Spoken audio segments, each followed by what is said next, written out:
Halo semuanya, ketemu lagi di sini. Tempatnya kita belajar fisika jadi gampang dan asik. Hari ini kita bakal kupas tuntas salah satu materi favorit di kelas 9, yaitu listrik statis. Khususnya bagian hitung-hitungannya. Banyak yang bilang ini susah, padahal kuncinya cuma satu. Pahami konsep dasarnya.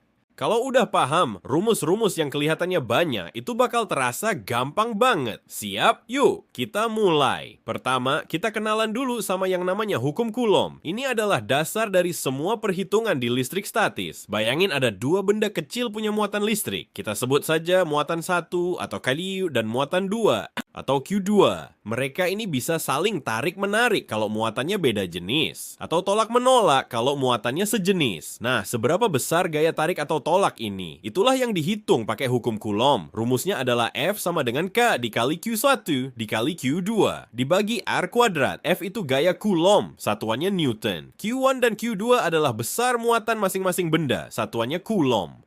Dan R adalah jarak antara kedua muatan itu, satuannya meter. Ingat ya, jaraknya harus dalam meter. Terus, K itu apa? K itu konstanta Coulomb. Nilainya udah ditetapin, yaitu 9 dikali 10 pangkat 9. Angka ini bakal sering banget kita pakai, jadi hafalin aja ya. Gampangnya, gaya Coulomb itu makin besar kalau muatannya makin besar, dan makin kecil kalau jaraknya makin jauh. Logis kan? Sekarang yang kedua, kuat medan listrik, simbolnya E. Apa sih medan listrik itu? Gini, setiap benda yang punya muatan listrik itu menciptakan area pengaruh di sekitarnya. Kalau ada muatan lain masuk ke area ini, dia bakal ngerasain gaya listrik. Nah, seberapa kuat pengaruh di satu titik tertentu, itulah yang disebut kuat medan listrik. Ada dua cara buat ngitungnya. Pertama, E sama dengan K dikali Q besar dibagi R kuadrat. Di sini Q besar adalah muatan sumber yang menciptakan medan listrik, dan R adalah jarak dari muatan sumber ke titik yang mau kita ukur medannya. Mirip kan sama rumus gaya Coulomb? Bedanya, di sini kita cuma peduli sama satu muatan sumber. Cara kedua lebih simpel. E sama dengan F dibagi Q kecil. F di sini adalah gaya Coulomb yang dialami muatan uji Q kecil saat diletakkan di dalam medan listrik. Jadi, kuat medan listrik itu intinya adalah gaya listrik persatuan muatan. Lanjut ke konsep ketiga, yaitu potensial listrik, simbolnya V. Kalau medan listrik tadi ngomongin soal gaya, potensial listrik ini lebih ke soal energi.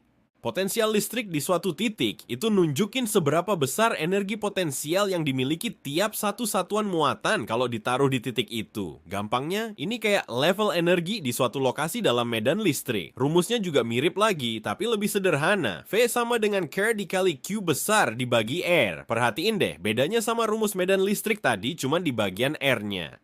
Di sini R-nya nggak dikuadratin, jadi V itu potensial listrik, satuannya volt, Q besar itu muatan sumber, dan R adalah jaraknya. Semakin dekat dengan muatan sumber positif, potensial listriknya semakin tinggi. Gampang kan bedainnya? Terakhir, kita bahas energi potensial listrik, simbolnya F.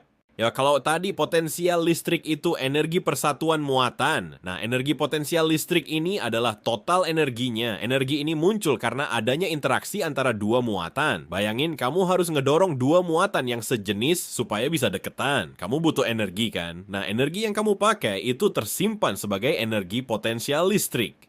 Rumusnya gimana? EP sama dengan K dikali Q1 dikali Q2 dibagi R. Coba lihat lagi, rumus ini mirip banget sama rumus gaya Coulomb, tapi R di bagian bawahnya nggak pakai kuadrat, jadi bedanya cuma di situ. F itu energi potensial listrik, satuannya Joule. Q1 dan Q2 adalah dua muatan yang berinteraksi, dan R adalah jarak antara keduanya. Jadi kita ulang sedikit ya. Ada 4 rumus utama yang harus kamu kuasai. Gaya Coulomb, kuat medan listrik, potensial listrik, dan energi potensial listrik. Kunci buat bedainnya adalah lihat bagian penyebut atau bagian bawah rumusnya. Kalau dibagi R kuadrat itu pasti antara gaya atau medan listrik. Kalau dibagi R aja itu pasti antara potensial atau energi potensial. Gampang kan? Latihan soal adalah kunci utamanya. Coba ambil satu soal, identifikasi apa yang diketahui dan apa yang ditanya, terus pilih rumus yang paling pas. Jangan takut sama angka-angka pangkat 10-nya, itu cuma soal latihan aja kok. Nah, itu dia konsep hitungan dasar di listrik statis. Semoga penjelasan ini bikin kalian lebih ngerti dan nggak takut lagi sama fisika. Kalau ada pertanyaan, tulis aja di kolom komentar ya. Jangan lupa like, share, dan subscribe biar nggak ketinggalan video-video berikutnya. Terima kasih sudah nonton, sampai jumpa.